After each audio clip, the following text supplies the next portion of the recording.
Guys, welcome dito sa Design at Tarot. Reading ito ay for collective for anyone who can resonate sa reading nito. This is a general and a collective reading your energy at this time.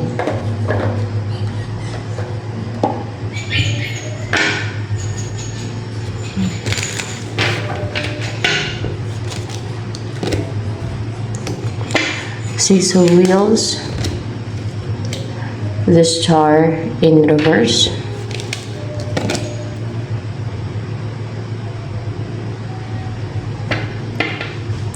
you're giving, you are generous, nagsishare ka ng blessing mo, your abundance, or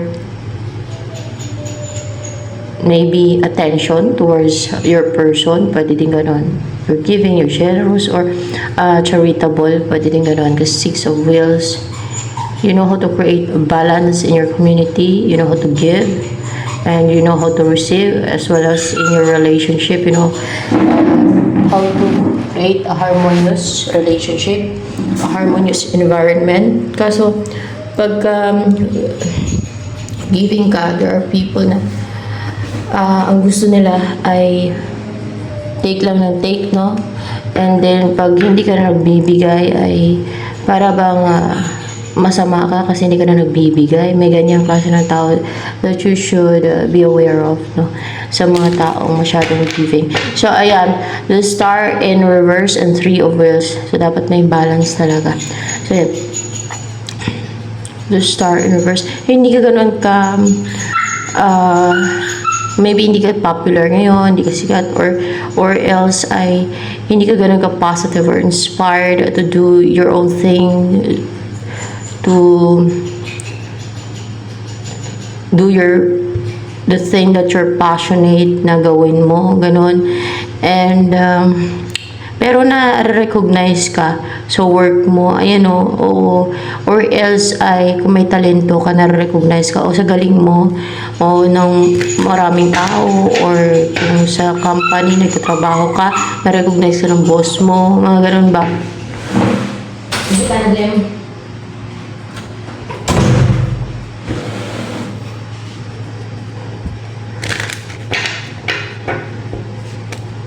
Ano yung paparating sa'yo? Five of Swords in reverse. Sama na magpakumbaba. Maging submissive. Yeah. Para magkaroon ng union sa inyong dalawa. Sama na may soul connection sa inyo. Or maybe it's your twin flame kasi Six of Cups. Yan yung indication ng twin flame connection, Six of Cups eh. Para mag-reconcile, para magkaroon ng balance, union partnership sa inyong dalawa. Yan, para makasama ka na niya, makapili ka niya, para you will live together. Yan. Ano feeling sa'yo ng twin flame mo na yan? Bakit siya makipag-ayos sa'yo? O bakit makipag-reconcile, no? Maging submissive siya. Actually, confused. Clouded. Yung emotion niya, confused. Parang na-stuck. O stuck yung inyong connection right now. Ano bang feeling sa'yo ng twin flame? Twin flame mo ba to? Itong makipag-ayos sa'yo? Hindi mo siya twin flame. Ano yan siya? Soulmate mo lang. Soulmate mo siya. Ano yung feelings yan sa'yo ng soulmate mo na yan na makipag-ayos sa'yo? Maging submissive towards you. Connected kayo na merong soul connection or deep soul connection. Naramdaman niya talaga yun na merong deep soul connection sa inyong dalawa. And yes, it's true. You are mag-soulmate. You are his or her soulmate. That's why, yun ang naramdaman niya. A deep soul connection. Ayan. And ano naman ang niisip mo yun ng soulmate mo na yan na makapag-ayos sa'yo? Upright ba itong Four Wands? You got it in over here. Parang ano pa rin? Upright po ba itong Four Wands? In reverse and reverse. Maybe it's true. Niisip nyo na hiwalay kayo ngayon, or separation, or hindi stable yung situation nyo, connection nyo. Kung anong meron kayo ngayon. Or else, hiwalay na yung separation na kasi for once in reverse. Ano ang iniisip niyang gagawin sa'yo, towards you, nitong soulmate mo na makipag-ayos sa'yo o maging submissive sa'yo? Upright ba itong 4 of Cups? Yeah, it's upright.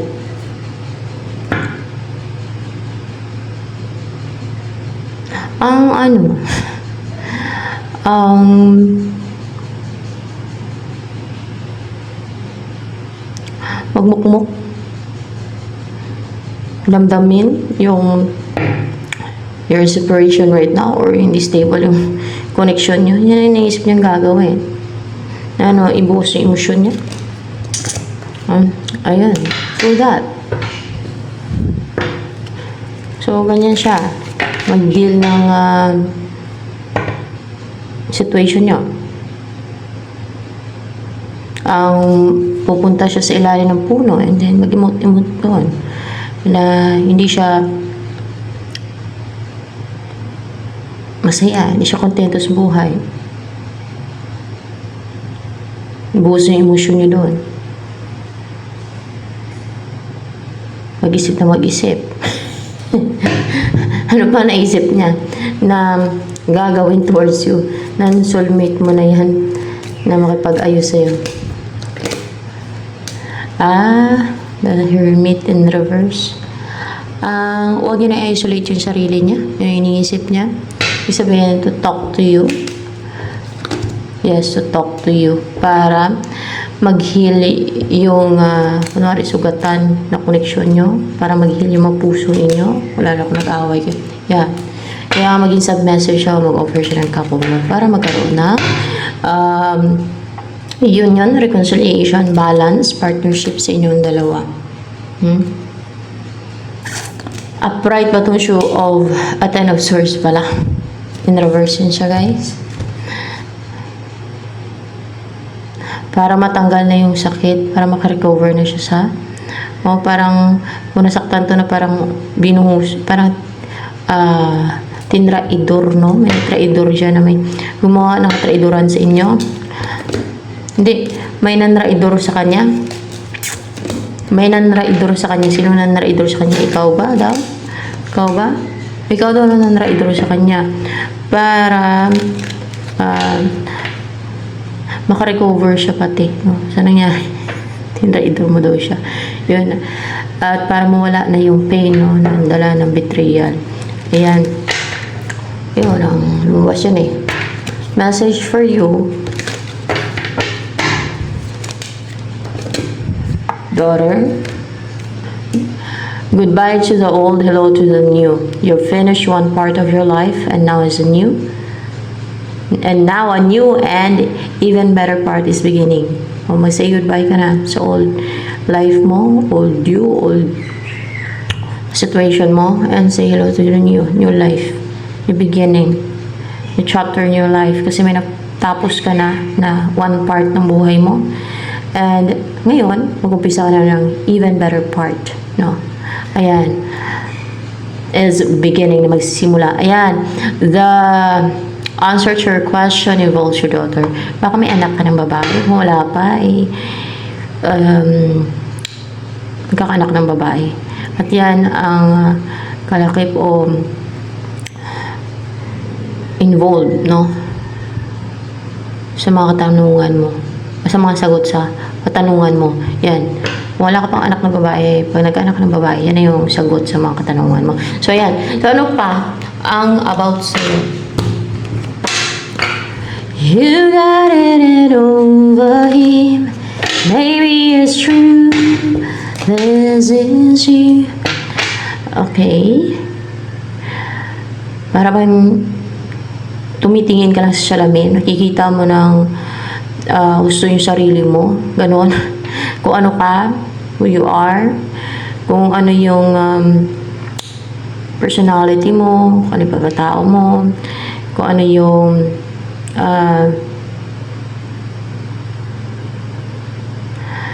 totoong personality mo, yung totoong nagiging realistic ka Yan, nagiging realistic ka. No? So, kung ano yung totoo sa personality mo, sa pagkatao mo, nakikita mo yung totoo, lalo na kung may mga illusion na kinreate ang iba sa isipan mo, na gano'n ang isipin mo sa sarili mo, na parang wala kang confidence, na ikababa ng self-esteem mo, ay nakikita mo yung totoo na meron ka palang, meron kang ibubuga, o meron kang kakayanan, o kung ano man nakita mo sa sarili mo, potential, mga ganun. Ano pang about sa'yo ngayon? Ano personality mo as a person? You're ready for this right time. Kasi may orasan dito. Para bang matured ka na, parang bunga na, hinug na, and ready ka na for picking. Or kung ano man yung right time na yan. Yan. So, ano pa ang about sa'yo? Puro blue talaga. You're totoong tao. Totoong tao. Ano ka, nasa side ka ng truth, kasi puro siya color blue, guys. Upright ba yan? Kumbaga nagpapakatotoo ka, or else nasa side ka ng truth. Alam niyo, pag sa side ng truth, nasa side ng God yan, nasa side ng light yan, nasa side ng liwanag. Pag kasinungalingan or lies or deception ay nasa side ng kadiliman yan. Alam niyo na yung ibig sabihin. So, ayan. And, kahit pag manalangin ka, totoo yung mga sinasabi mo. You're not trying to manipulate God, no? You're not trying to convince God through lying and yung selling lies o yung nagdrama, kasi malalaman naman talaga ng God kung ano yung totoo diba? Maliban na kung meron kasi mga tao na kahit there is their own lies, pinapaniwalaan na nila. Para bang they live in illusion, in their own imagination, in their own in their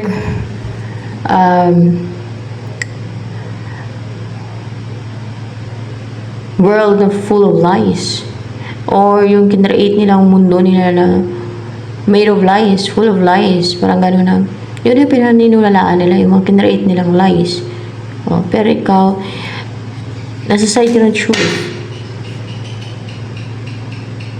At pinaglalaban mo for sure ang katotohanan. Kasi puro blue, blue, blue, blue. It also symbolizes freedom. Yung blue. I think peace din And ano pa?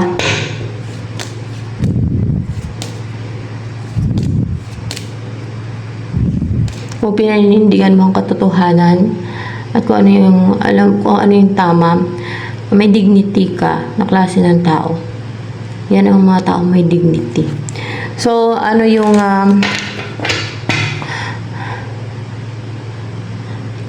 next move ng soulmate mo na yan ang papag-ayos sa'yo? Anong next move niya towards you? You got it over here. Maybe it's true. The lovers. Para magkaroon ng balance sa inyo, harmony. This person will choose you. Makipag-unite sa'yo. And also will choose to be with you. Magkaroon na ng union sa inyo. Unified love. Maging isa na kayo. Yan ang next na gagawin niya, makipag-unite na sa'yo. 9 of Cups in reverse, may wish na hindi magagrant. Gustong gusto kanino? Sa third party? Ba, sa third party? Hindi. Sa mga evil na mga tao? Hindi. Sa mga may mga wish na hindi magagrant. Wish ng o gustong gusto ng sa community nyo. Sa community nyo, against sila sa mangyaring yun na yan. Kasi alam nila maging masaya ka. Kaya nga, Yung ibang tao talaga, hindi sila magiging masaya. Lalo na kung mga evil yan sila. Masama silang klase ng tao. Mas selfish and greedy and inggitira. Yan. Hindi sila magiging masaya para sa kasiligaya ng iba. I-wish pa nila yan or gagawa sila ng scheme and deceit para lang hadlangan yan. Dahil ayaw nila maging masaya. Para bang walang karapatan daw yung iba. So sila din, wala silang karapatan maging masaya. Kung ayaw nila maging masaya ka, wala din silang karapatan maging masaya. Wala silang karapatan din na gawin ang gusto nila. Kasi ikaw gusto ka nila hadlangan eh. So, maybe it's true. Ini-wish ka ba ng nasa community nyo? Ini-wish ka nila? Hindi. Ano yun? Para ba mga defensive sila? Anong ginagawa nila? Gumagawa sila mga deceit, scheme. Gumagawa sila ng deceit and scheme para manatiling hiwalay kayo. Kung hiwalay ka ng person mo or you're in separation right now, see? Those were evil people. Samang tao yan. Hindi man evil lahat yan eh. Masasamang tao yung mga yan.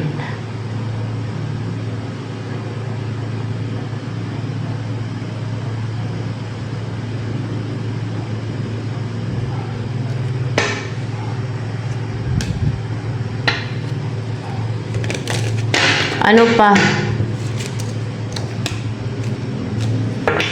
Death. What's with the death here?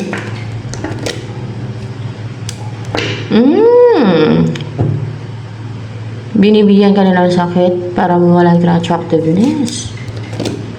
See? Para mawalan ka ng attractiveness kasi alam nila attractive ka. Nagustuhan ng person yun sa'yo kasi attractive ka. Sa'yo ng lahat. Binibigyan ka nila ng sakit. Pinipiste ka nila.